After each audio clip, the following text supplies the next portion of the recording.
할렐루야. 아멘. 우리 좌우에 계신 분들하고 인사합니다. 너무 잘 오셨습니다.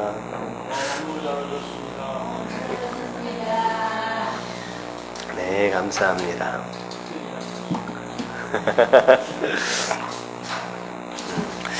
우리 함께 또 기도해 주실 제목들이 좀 있습니다. 우리 박전도사님 어머니가 몸이 좀 안 좋으신 가운데 계속 기다려 오시다가 지금 이제 수술을 좀 하셔야 되는 것 같아요. 이렇게 많이 위험한 수술은 아닌데요.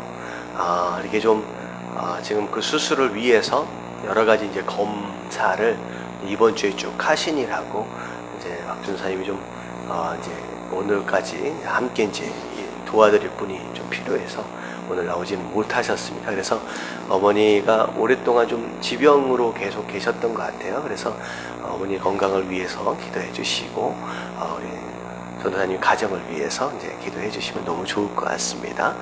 자, 그리고 하 목사님도 시설에 관련해서 여러 가지 정부에서 나오는 어떤 그런 보조나 이런 것들이 너무 이제 그러니까 어르신들을 위한 보조들은 엄청나요, 한국이. 근데 오히려 장애인들을 위한 보조들은 어떻게 보면 굉장히 줄여가는 어떤 상황이라고 얘기를 합니다. 그래서 어르신들은 투표권이 있으니까 그것 때문에 영향력이 좀 많이 있는 것 같아요. 그래서 장애인들은 계속 보조금이나 이런 것들이 줄여져 가니까 시설을 운영함에 있어서 여러 가지 애로사항이 좀 많은 것 같습니다. 그래서 스케줄을 조절하고 함에 있어서 가족끼리 조금 이제 조절을 하는데 좀 어려움이 좀 있는 것 같아요. 그래서 오늘 휘지 못하게 조금 이제 양해를 구하고 나오시지 못해서 두 분이 딱 빠지니까 너무 썰렁한 것 같은데 그래도 있는 자라도 열심히 해봐야 할 것 같습니다.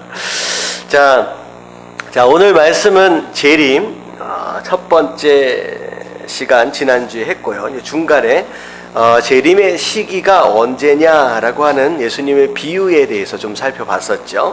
마치 신랑이 오시는 것처럼 신부들이 열처녀들이 다 뭐하고 있었어요?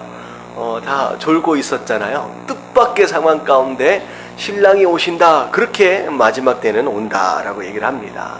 142페이지예요. 142페이지.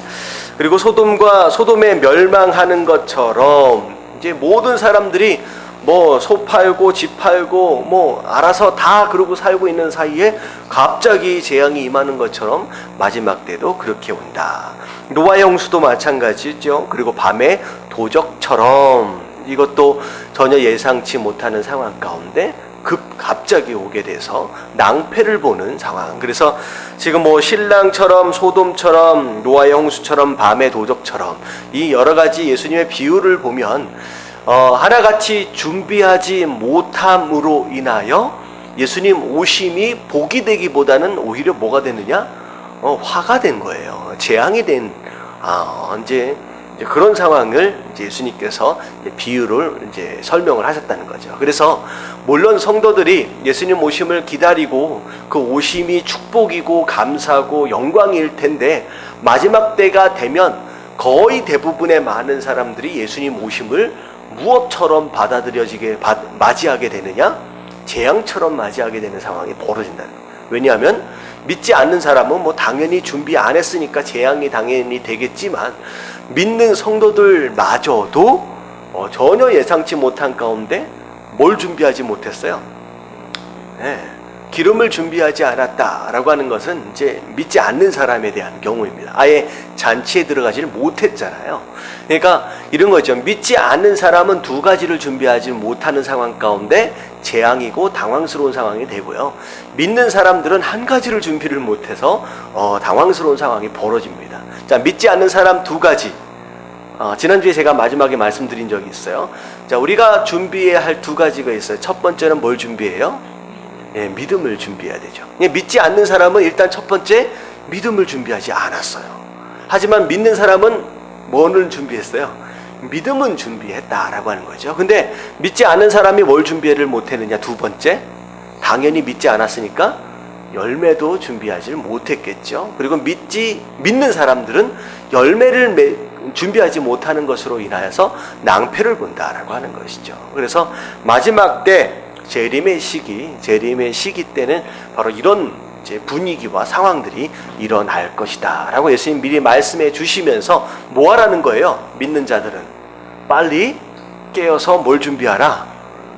믿음은 준비했으니까 열매를 빨리 준비하라는 거예요. 과연 네가 하나님 앞에, 예수 그리스도 앞에 보여드릴 열매가 뭐야 있느냐? 여러분들 열매가 뭐예요? 여러분 전도의 열매입니다. 다른 게 열매가 아니죠. 전도의 열매. 여러분들을 통하여 복음을 들은 자들, 그리고 그 열매들이, 그 믿는 자들이 바로 우리 성도의 가장 큰 열매고 면류관이죠. 근데 이제 믿지 않는 사람들은 이제 믿음도 열매도 아무것도 없기 때문에 이제 재앙이 된다라고 하는 거예요. 자, 그 밑에 143페이지 중간을 보면 이제 시기에 대한 사실, 자, 몇 가지를 좀 살펴보도록 하겠습니다. 자, 첫 번째가 뭐냐면 예수님의 재림 시기는 속히이다. 속히이다.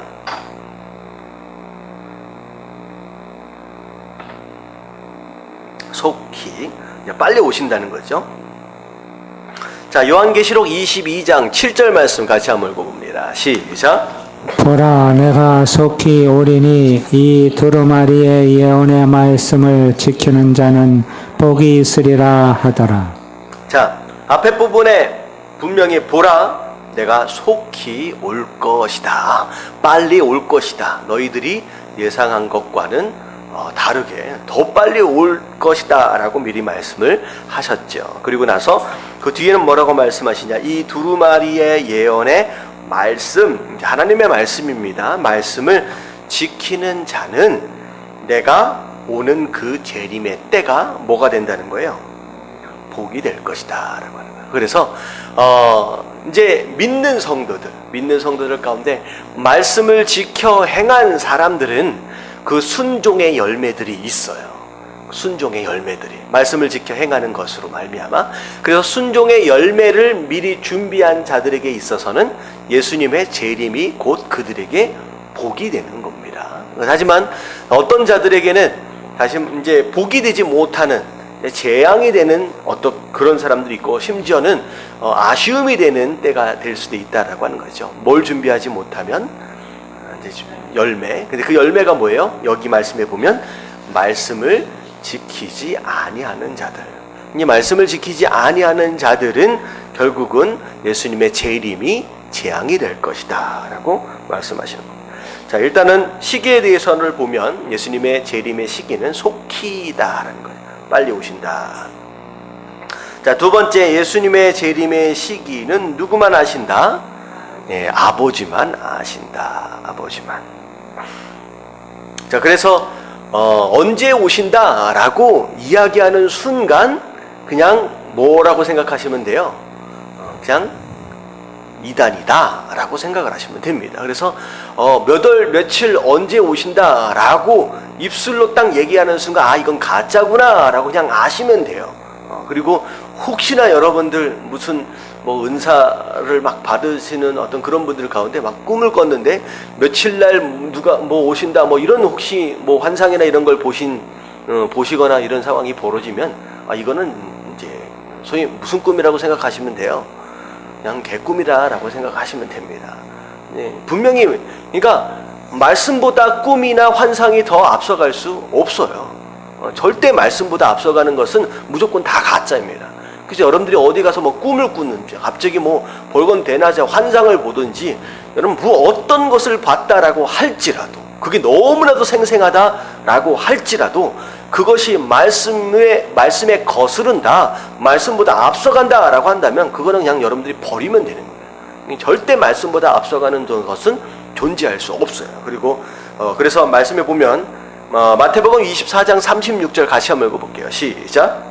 그러나 그날과 그때는 아무도 모르나니 하늘의 천사들도 아들도 모르고 오직 아버지만 아시느니라. 네, 누구도 몰라요. 하늘에 천사도 모른대요. 그러니까 갑자기 뭔 천사가 딱 나타나가지고 몇 월 며칠날 예수님 오신다라고 만약에 이야기를 해준다. 그것도 가짜라고 생각을 하시면 된다라고 하는 거죠. 심지어 아들도 누구예요?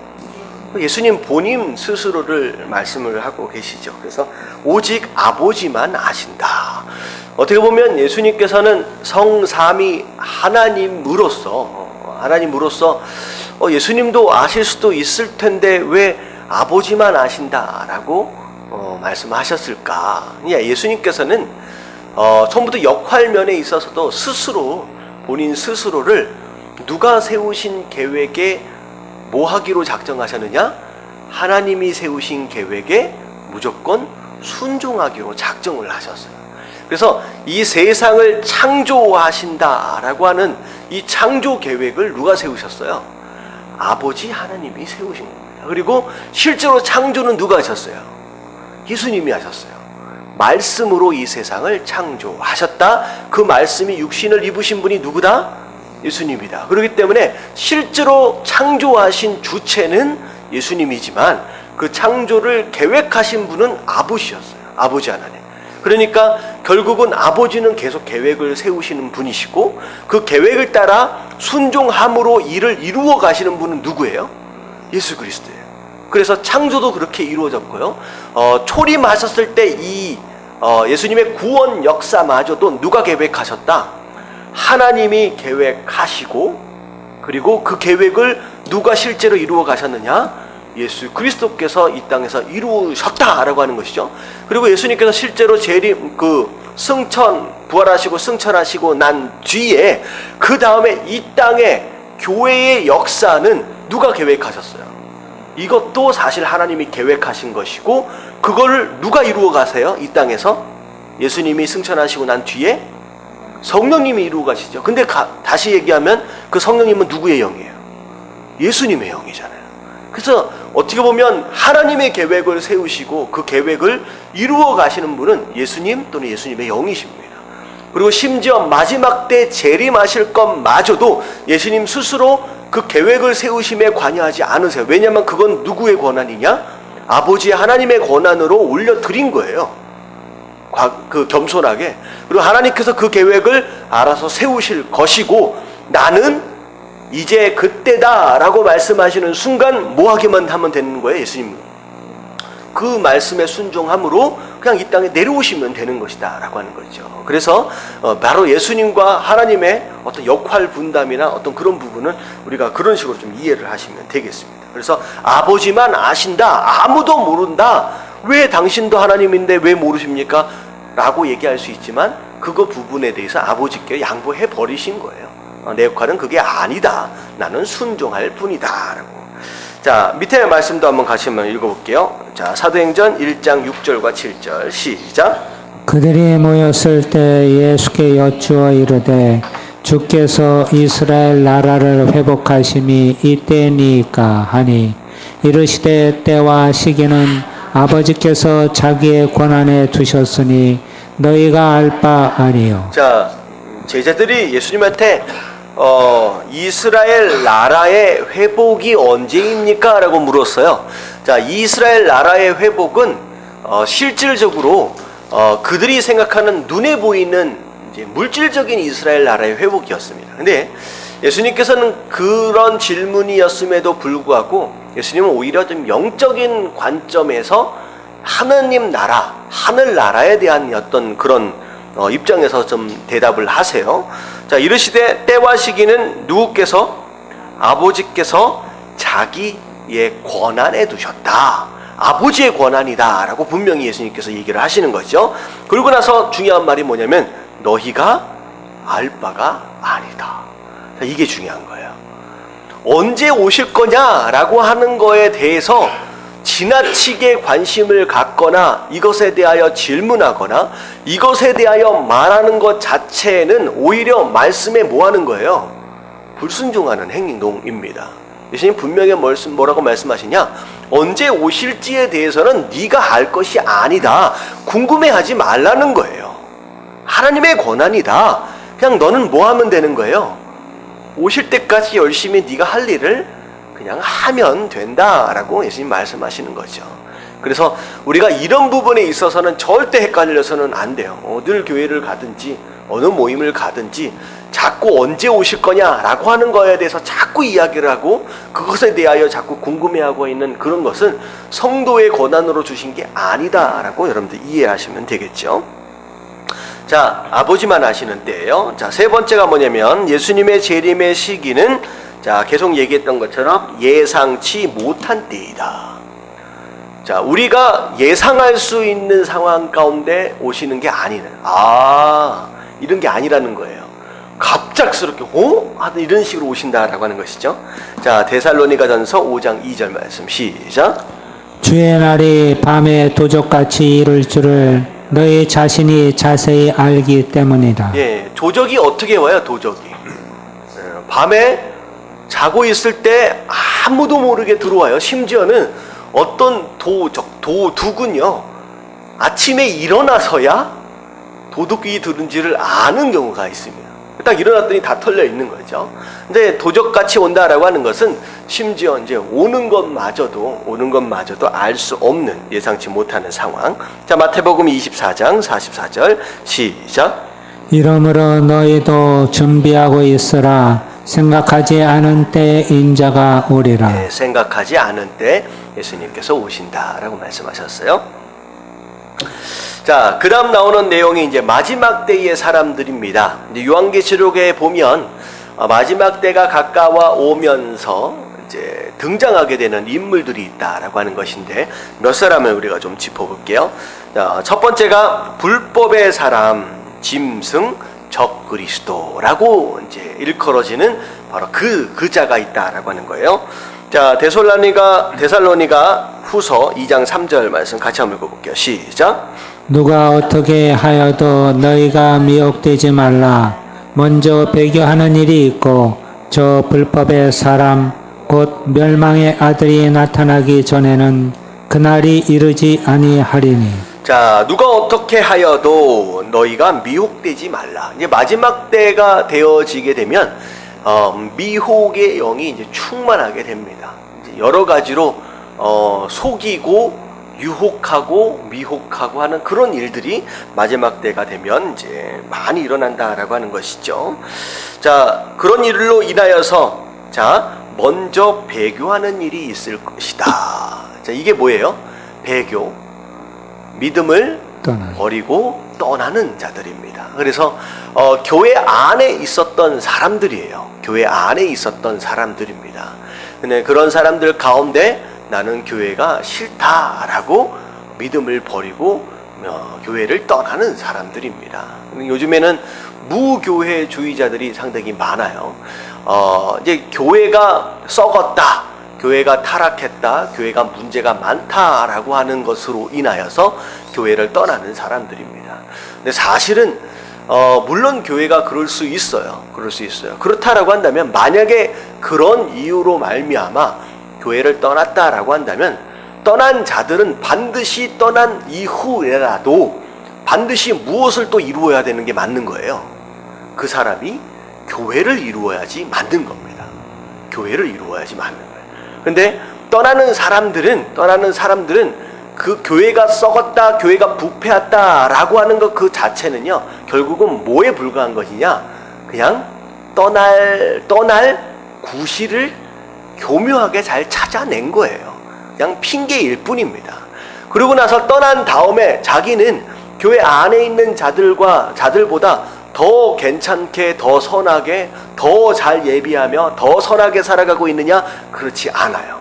그들은 교회를 그냥 떠나서 자기 마음대로 살고 있는 것일 뿐이지 그렇지 않습니다. 교회 떠나서 자기가 정말로 전심으로 또 예배하는 처소를 마련하고 정말로 열심히 그렇게 신앙생활 하느냐? 그렇지 않아요. 근데 간혹 가다가 정말로 진실된 마음으로 교회를 그렇게 떠났다라고 한다면, 그러면 떠나서 자기가 예배하잖아요. 근데 중요한 건 뭐냐면, 반드시 떠난 사람은, 바르게 떠난 사람은 얼마 있지 않아서 그 사람을 중심으로 뭐가 일어나야 돼요? 교회가 다시 세워져야 합니다. 왜냐하면 성도의 가장 중요한 책임과 임무는 무엇이에요? 사명이 뭐예요? 전도이기 때문에. 예배와 전도입니다. 떠난 다음에 자기 혼자 계속 평생을 자기 혼자 예배만 드리고 있다라고 한다면 자기가 성도의 책임을 다하고 있는 거예요? 아니에요? 아니죠. 떠났다라고 한다면 예배를 스스로 드리는 가운데 복음을 전하게 되고, 그리고 그 사람을 중심으로 한 사람 한 사람 전도가 돼서 어떻게 보면 그게 다시 교회가 또 이루어져야 되는 거예요. 그래서 우리가 교회가 썩었고 교회가 부패해서 내가 교회를 떠났다라고 하는 자들이 과연 그냥 핑계 삼아 떠나서 자기 마음대로 살고 있는 것인지, 아니면 진짜 제대로 된 성도로 진짜 교회를 세우기 위해서 떠난 것인지를 분별할 필요가 있습니다. 근데 중요한 건 뭐냐면, 하나님 아무리 썩고 아무리 부패했다라고 할지라도 이 세상의 소망은 딱 뭐 하나뿐이에요. 교회뿐입니다. 교회. 예수님이 교회를 통하여 그분의 나라를 세워가시기라고 약속하셨기 때문이죠. 그래서 배교하는 일들이 일어날 겁니다. 그래서 한국도 이렇게 보면 70년대, 80년대만 해도 굉장히 많은 사람들이 교회를 다녔잖아요. 다녔죠. 제가 일부러 이런 표현을 쓰는 겁니다. 성도다라고 얘기를 하지 않습니다. 근데 교회를 많이 다녔습니다. 이제 그런 사람들 가운데 90년대 그리고 2000년대 들어와서 어떻게 하고 있어요? 많이 떠났습니다. 이제 이게 마지막 때가 되면 이런 일들이 많이 일어날 거예요. 이게 어떻게 보면 말씀에 얘기되어진 현상입니다. 자, 그리고 저 불법의 사람 곧 멸망의 아들이 나타나기 전에는 그날이 이르지 아니하리리. 이 얘기는 뭐냐면, 그날이 되면 반드시 누가 나타날 것이다? 멸망의 아들, 불법의 사람, 바로 이 적그리스도가 반드시 나타나게 될 것이다. 그 사람이 나타나게 되면 그게 마지막 때다라고 하는 것을 알게 된다라고 하는 것이죠. 자, 헐리우드는 이 절대 악을 행하는 악당에게 매료되어 그에 대한 영화를 끊임없이 만들어 왔다.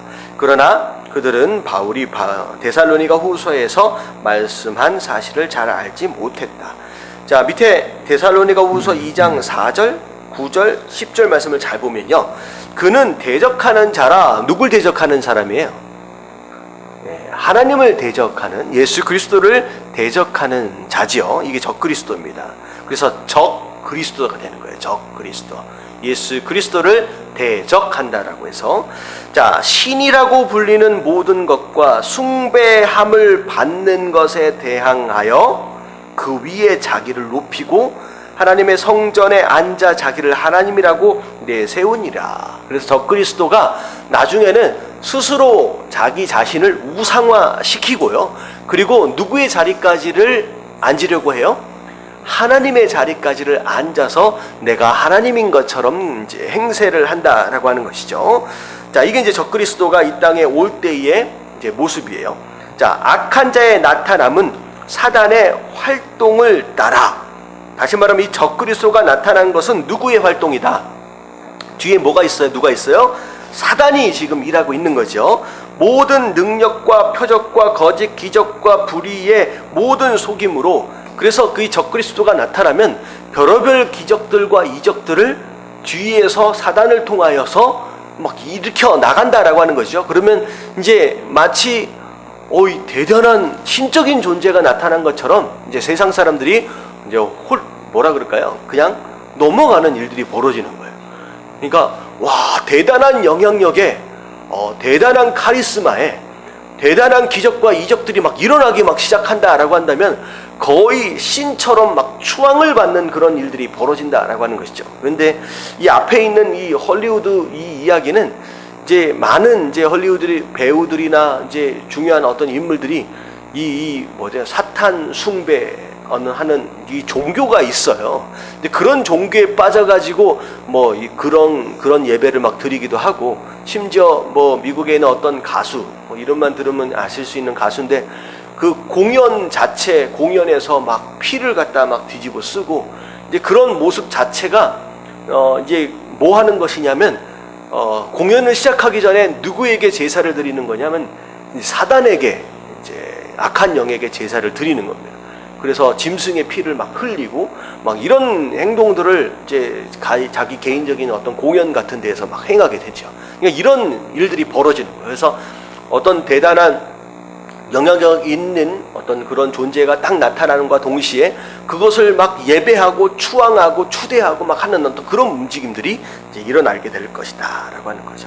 이제 그게 오늘날도 계속 일어나고 있는 상황입니다. 자, 그래서 그 다음 페이지를 넘어가면, 이 짐승은 많은 적그리스도들 중에서도 가장 마지막 적그리스도일 것이다. 예수님의 초림 이후 이후로 많은 적그리스도들이 나타났다.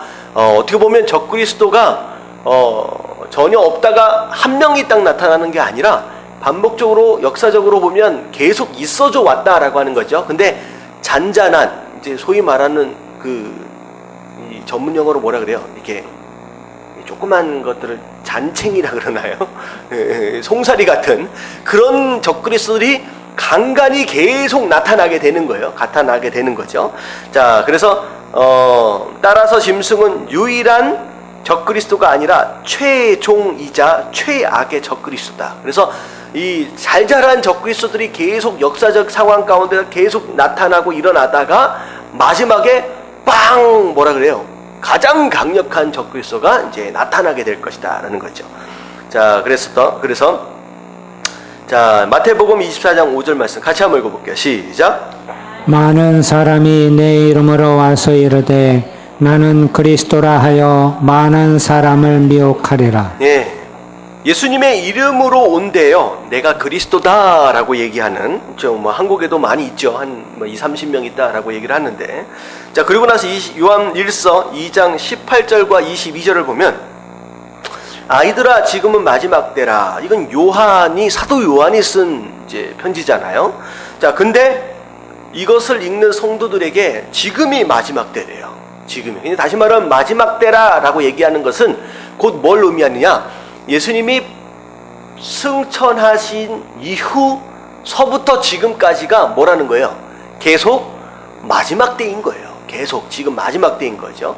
자, 그래서 지금은 마지막 때라. 적그리스도가 오리라는 말을 너희가 들은 것과 같이 지금도 많은 적그리스도가 일어났으니, 이 얘기는 뭐냐면 사도 요한이 살고 있는 1세기, 0세기라고 얘기해야 되나요? 1세기 바로 그 시대에서도 이미 적그리스도는 존재했었다라고 하는 것이죠.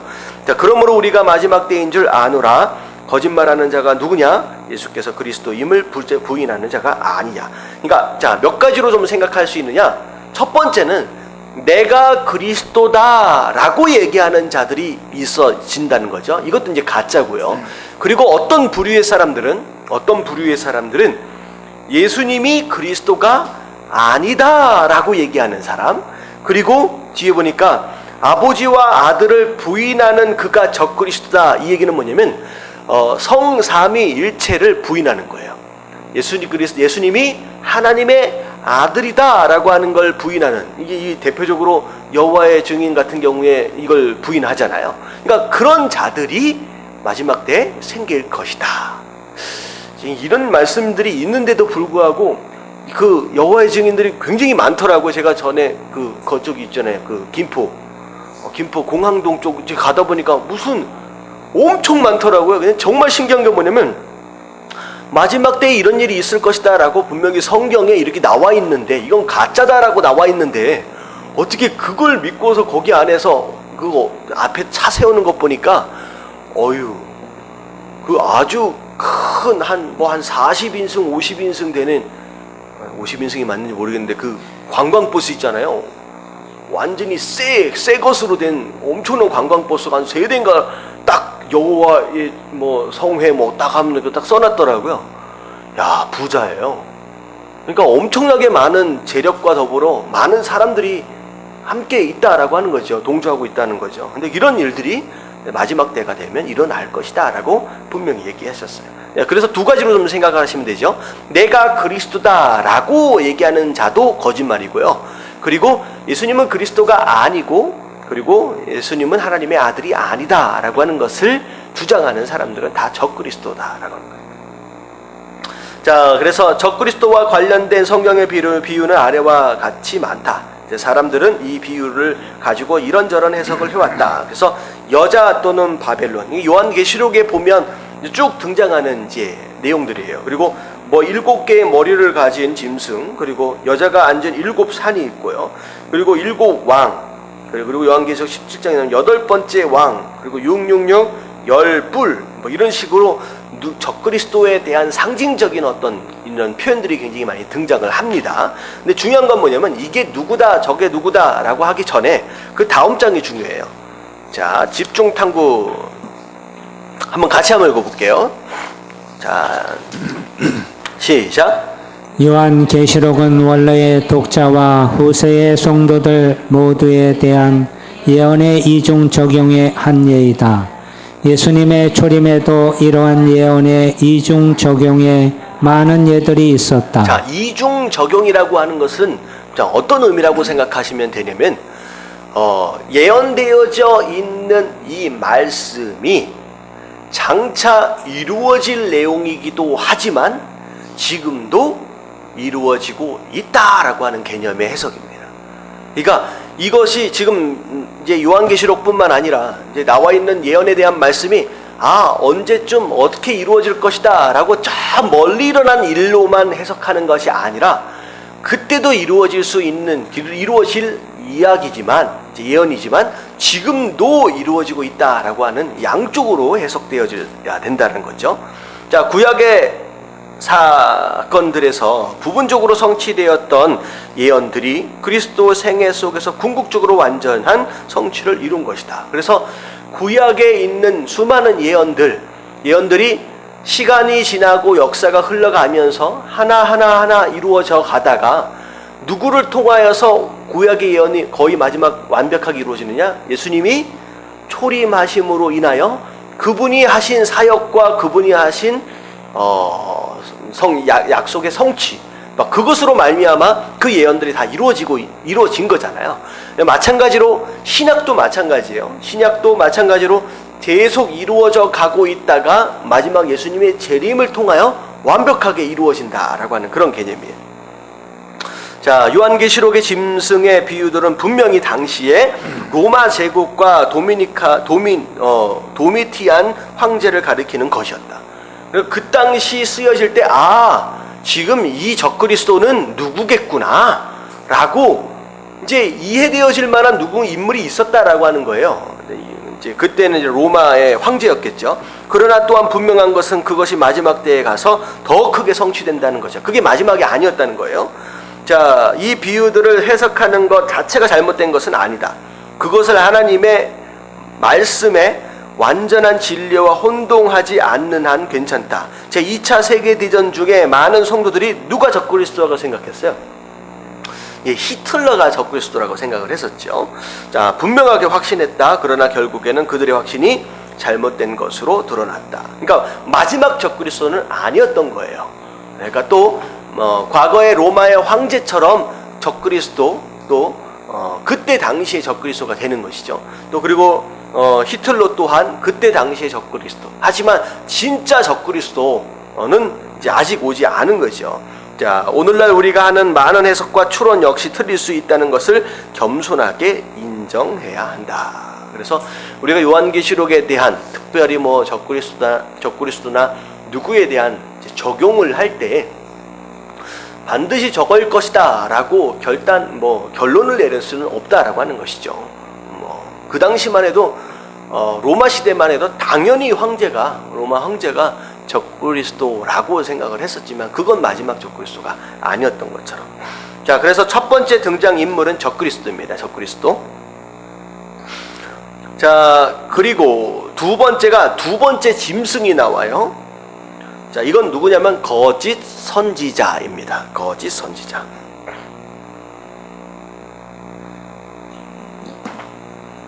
자, 2번 거짓 선지자. 자, 적그리스도는 자기 계획을 이루기 위해 누굴 둔다?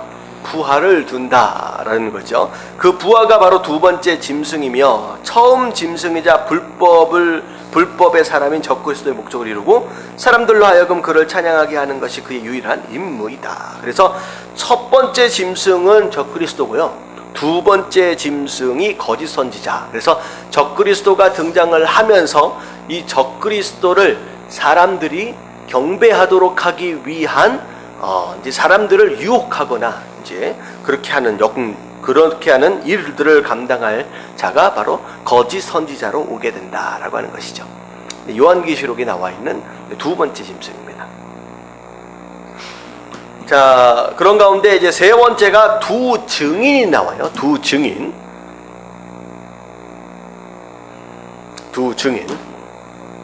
자, 자, 요한계시록 11장에는 구약의 위대한 선지자들처럼 예언하고 하나님의 심판을 외치는 두 증인이 등장한다. 이단들 가운데 이 두 증인을 교묘하게 사용하는 사람들이 많이 있습니다. 그래서 마지막 때가 되었을 때 하나님의 말씀을 전하는 자로 선지자처럼 오는 이제 사람들이에요. 그래서 내가 바로 그 두 증인 가운데 하나다라고 얘기하는 그런 이단들도 제법 있습니다. 자, 두 증인이 등장을 하는데 그들은 예루살렘에서 짐승에게 죽임을 당합니다. 짐승, 적그리스도에게 죽임을 당해요. 자, 하지만 적들이 보는 가운데 부활하여 하늘로 올라갈 것이다. 그래서 이 두 증인이 이 하나님의 심판을 사람들에게 막 선포를 해요. 그랬더니 사람들이 그 증인들이 선포하는 그 메시지를 굉장히 듣기 싫어합니다. 굉장히 괴로워해요. 막 싫어해요. 그리고 두 증인들과 함께 재앙들이 계속 있어지잖아요.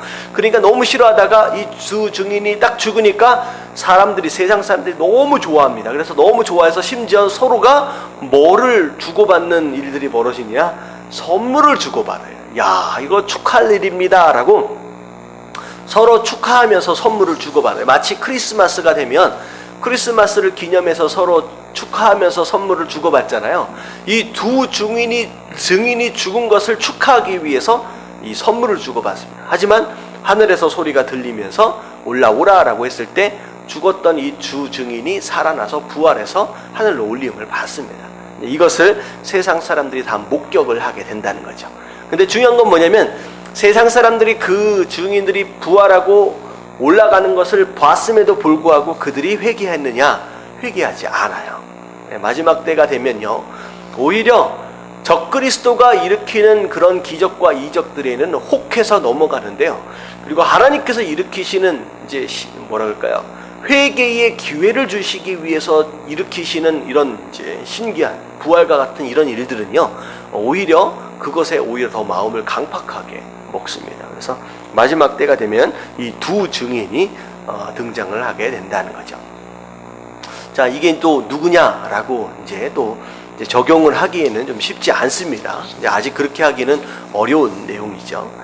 자, 또 민감한 내용이죠. 자, 4번에 보면 14만 4천. 이게 오늘날 하도 이제 난리를 피우고 있는 그 신천지에서 반드시 어디 안에 들어가야 된다. 14만 4천 명 안에 내가 들어가야 된다라고 하는 거예요. 들어가기 위해서 그 어떤 일이라도 이제 할 수 있는 특공대처럼 이제 조직되어지는 어떤 그런 부분들이 이제 신천지가 가지고 있는 내용들입니다. 자, 이스라엘 각 지파 중에서 인 맞은 자들이 1만 2천 명이에요. 그래서 14만 4천 명은요, 우리가 14만 4천 해가지고 딱 그 숫자를 하나님께서 정해놓으시고 그 사람들만 구원하시겠다, 이런 개념으로 우리가 숫자를 해석하게 되면 요한계시록을 해석하는 어떤 해석 방법치고는 옳지 못한 해석 방법입니다. 자, 이스라엘 각 지파가 몇 지파예요? 딱 정식적으로 얘기를 하면 12지파잖아요. 이 12라고 하는 숫자는 하나님 앞에서 완전 숫자입니다. 가득 채워진 숫자예요. 그러니까 예수님의 제자의 숫자도 12잖아요. 그래서 예수님의 제자의 숫자도 12, 가득 채워졌다, 충만하다, 완전하다 라고 하는 어떤 그런 의미를 갖는 숫자입니다. 그러니까 예수님의 그러니까 그 지파들의 숫자도 마찬가지고요. 지파들의 숫자는 하나님의 백성으로서의 이제 가득 차 있는 수를 12로 해석이 되어지고요. 그리고 어떤 사명이나 교회로 세워짐에 있어서 그 일들을 감당함에 있어서 가장 충만하고 가장 완벽한 가득 채워진 숫자가 예수님의 제자의 숫자 12가 되는 거예요. 근데 각 지파마다 몇 명씩 되는 거예요? 12,000이에요. 12,000. 12,000이라고 하는 숫자는 어디서 어떻게 나오는 거냐? 12 곱하기 1000입니다. 그러니까 1000이라고 하는 숫자와 12라고 하는 숫자, 이건 뭐냐면 12라고 하는 숫자는 완전한 숫자고 가득 찬 숫자잖아요. 이 1000이라고 하는 숫자도 마찬가지예요. 그 당시만 해도 1000이라고 하는 숫자는 많다라는 숫자예요. 더 이상 더 필요한 것이 없는 가득 찬 숫자가 1000인데 1000이라고 하는 숫자와 10이라고 하는 숫자가 합쳐져서 12000이 된 거예요. 다시 말하면 각 지파마다 12000을 뽑겠다라고 하는 것은 곧 무엇을 의미하느냐? 각 지파 안에서 부족함이 없이 하나님께서 예정하신 자들은 다 내가 구원하시겠다라고 하는 하나님의 의도가 섞여 있는 어떤 그런 숫자지. 그리고 이 12000이 곱하기 12가 뭐가 된 거예요? 144,000이 된 거죠. 그래서 이 숫자를 해석할 때 144,000이다 라고 하는 숫자적인 개념으로 해석하는 것이 아니라 하나님께서 그분께서 구원하리라 라고 계획하신 수많은 사람들, 그 사람들을 하나도 잃어버리지 않고 완벽하게 완전하게 다 구원으로 이끌어 가시겠다라고 하시는 어떤 그런 하나님의 계획, 하나님의 의도, 이런 것으로 여러분들이 해석을 하시면 되겠죠. 자, 이해되시죠? 그래서 144,000 안에 당연히 우리는 어떻게 돼 있는 거예요? 들어가 있는 거예요. 하나님 백성으로서.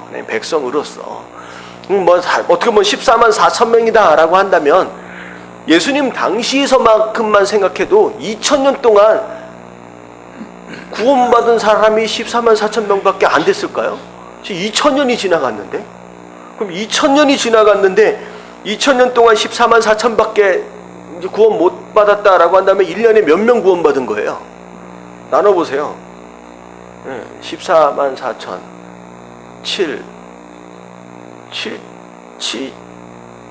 7,200 720 뭐 이게 전혀 땡게 숫자가 계산이 안 돼.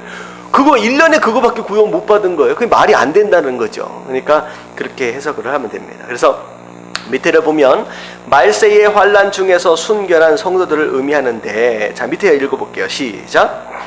이들은 모든 개인들로 이루어진 집단이다. 다음 장에서는 마지막 때의 성도들, 유대인들, 믿지 않는 자들에게 무슨 일이 일어나는지 포괄적으로 살펴볼 것이다. 자, 그래서 우리가 다음 주 수요일 날에는요, 우리가 성도들, 유대인들, 믿지 않는 사람들, 이런 일들이 마지막 때 어떤 심판을 받게 될 것이냐라고 하는 거에 대한 구체적인 내용들을 좀 살펴볼 겁니다.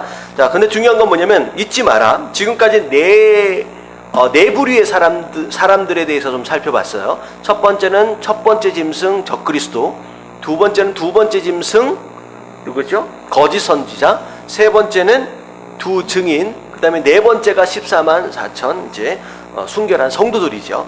근데 중요한 건 뭐냐면, 자, 우리가 살펴본 수많은 등장인물은 사실 이 드라마에서 배경 역할을 할 뿐이다. 주인공은 누구세요?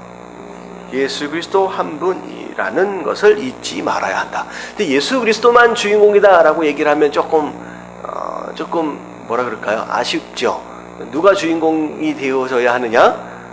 예수님과 더불어 함께 구원받는 순결한 성도들까지를 우리가 좀 주인공이라고 얘기를 하면 누가 마지막 때 주인공이 되는 거예요? 예수님과 더불어 바로 우리가 이제 주인공이 되는 것이죠. 자, 마지막 때 이 앞에 나와 있던 이제 짐승에 대한 내용들이 어떻게 있어지게 되느냐? 자, 예수님께서 짐승과 그의 부하를 멸하실 것이다.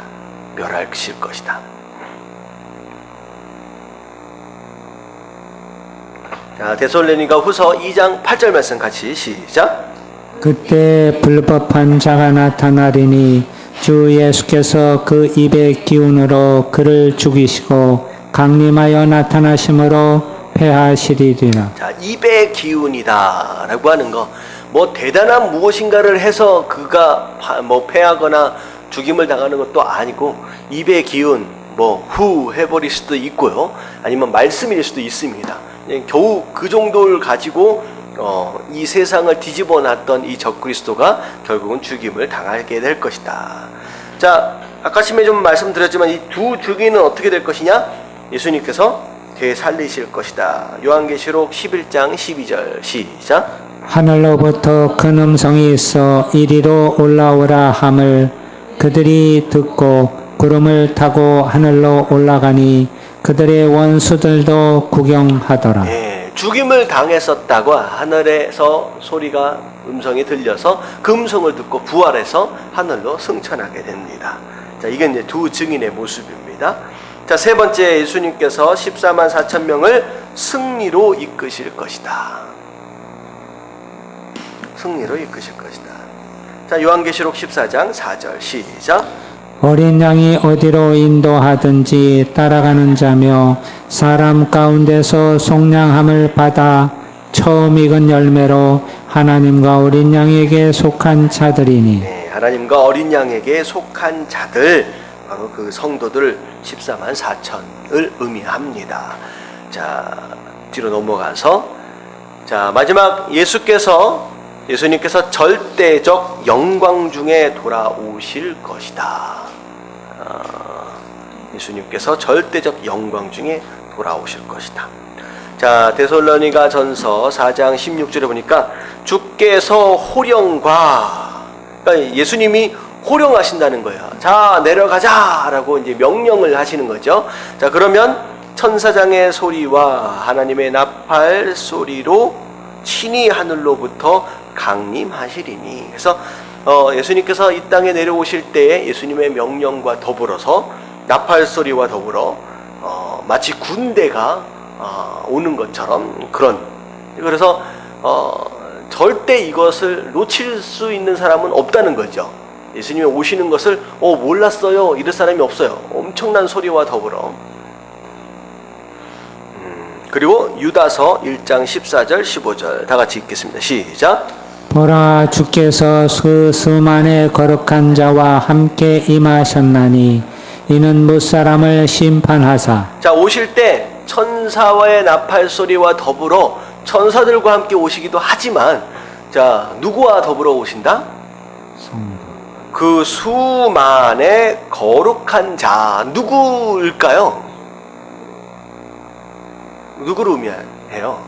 이거는 우리보다 먼저 죽은 성도들입니다. 먼저 죽은 성도들.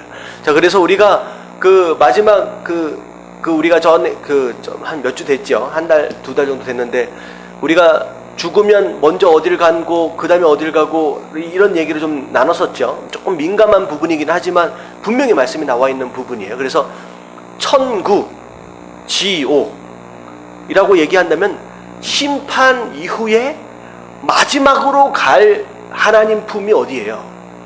천국이고, 마지막으로 가게 될 하나님 품이 아닌 곳을 지옥이라고 얘기하잖아요. 그건 마지막입니다. 심판 이후에.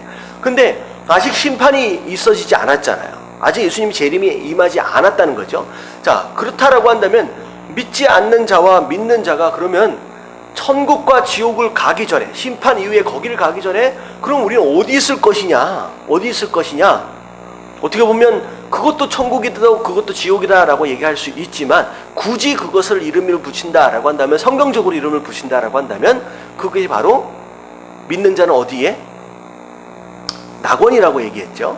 그리고 또 믿지 않는 자는 수올이라고 얘기를 했었잖아요. 이게 성경적인 이제 언어들입니다. 그래서 예수님이 강도가 믿음으로 고백했을 때 오늘 밤 네가 나와 함께 어디 있을 것이다? 낙원에 있을 것이다. 낙원이라고 하는 곳은 하나님과 함께하는 장소예요. 근데 그걸 굳이 천국이라고 얘기하지 않는 이유는 뭐냐면, 천국은 언제 이후?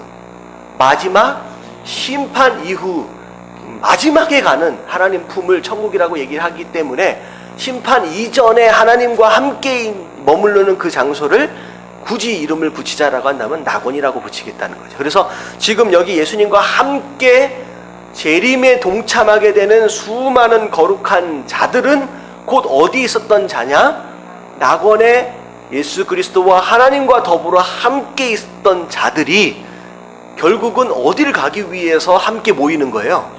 천국을 가기 위해서 함께 모이는 거죠. 근데 그들 입장에서 본다면 그 지금까지 죽은 이후에 함께 있었던 그 장소 낙원이나 그 이후의 천국이나 똑같아요. 뭐가 똑같아요? 누구와 함께 하고 있다는 거예요? 하나님과 함께 하고 있다라고 하는 부분에서는 똑같은 겁니다.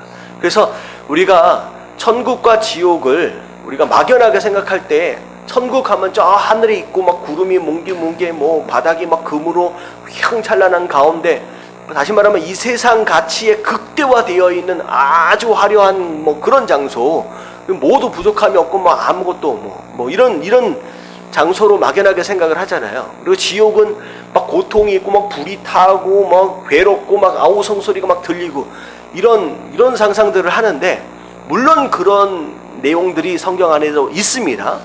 하지만 우리가 지옥과 천국을 굳이 정의하자라고 한다면 그렇게 정의하기보다는 뭐라고 표현하는 게 낫냐면, 천국은 하나님이 계시는 곳이에요.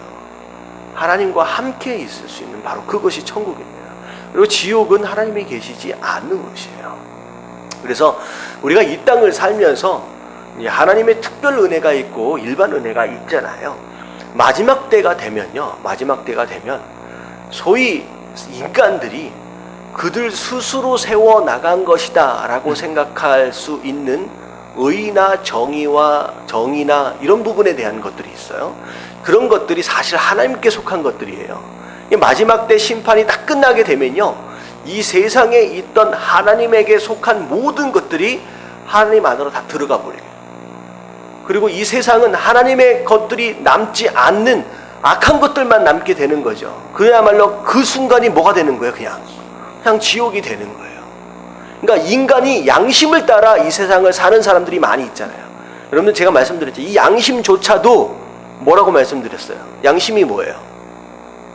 하나님의 형상으로 지음을 받은 사람에게 극히 작은 부분이 남겨져 있는 하나님의 흔적이에요. 이게 양심이 굉장히 악한 가운데 있게 되면 이 양심도 무뎌지게 돼서 하나님의 형상 그 남마저 있는 아주 작은 흔적마저도 잃어버리게 되는 거죠. 근데 이 양심 자체를 이 세상 사람들은 하나님의 것이 아니라 그들의 것인 것처럼 생각을 하게 돼요. 지금 생각하고 살고 있잖아요. 양심껏 살아가는 사람들을 보고 마치 선한 사람, 그것이 사람 안에서 나온 것처럼 생각을 한다는 거죠. 근데 마지막 때가 되면 하나님의 것, 그 하나님의 흔적마저, 그 양심마저도 하나님 것으로 다 회수를 시켜버리실 거예요. 그러면 이 세상에 있는 사람들이 하나같이 다 뭐가 없는 사람이 되는 거예요? 양심 없는 사람. 결국은 양심조차도 없는 사람들로 가득 차 있다라고 한다면 과연 이 세상이 뭐가 있든 상관이 없이 뭐가 되는 거예요? 그냥 지옥이 되는 겁니다. 그래서 우리가 천국과 지옥에 대한 어떤 그런 개념을 좀 정리를 하실 때 이제 불교나 세상 종교, 토속신앙에서 생각하고 있는 그림에 나와 있는 마귀들이 막 삼지창 들고 있고 막 이러고 있는 그런 개념을 우리가 생각해서는 안 된다는 거죠. 심지어 지옥은 마귀들이, 도깨비들이 이렇게 죄 지은 사람을 괴롭히는 장소가 아니잖아요. 원래 지옥은 누굴 위해 만들어졌어요? 네, 사단과 그 악한 영들을 위해서 만들어진 장소다라고 한다면, 사실은 그 지옥이라고 하는 장소는 사람을 괴롭힐 도깨비가 있는 게 아니라 사람과 함께 누가 고통을 당해요? 이 악한 영, 소위 말하는 이 도깨비들도 함께 고통을 당하는 그런 장소가 되는 겁니다. 그래서 그걸 우리가 좀 개념을 좀 정리하시면 되고요. 여기서 지금 수만의 거룩한 자다라고 얘기하는 것은 심판 이전에 낙원에 함께 있던 거룩한 성도들이 마지막 재림 때 함께 이 땅에 내려오는 바로 그 모습을 의미합니다. 자, 임하셨나니 이는 뭇사람을 심판하사. 이 얘기는 뭐냐면 모든 자들이, 심지어 함께 내려오는 이 성도들까지도 다 심판하실 거라는 거죠. 근데 심판의 종류가 달라요. 자, 믿지 않는 자들은 지옥 심판을 받는 것이고, 그리고 믿는 자들은, 거룩한 성도들은 무슨 심판을 받는다? 상급 심판을 받는다. 자, 요한계시록 1장 7절 말씀 다 같이 시작. 볼지어다 그가 구름을 타고 오시리라. 각 사람의 눈이 그를 보겠고. 자, 각 사람이 눈으로 예수 그리스도를 목격한다는 거죠. 자, 이 이야기를 딱 읽는 순간 좀 호기심이 많은 사람들은 뭘 상상하게 되냐면, 지구가 어떻게 생겼어요? 둥글게 생겼잖아요. 그러면 만약에 북극으로 예수님이 임하시면 남극에 있는 사람이 예수님 볼 수 있어요, 없어요? 그런 생각 안 해보셨어요?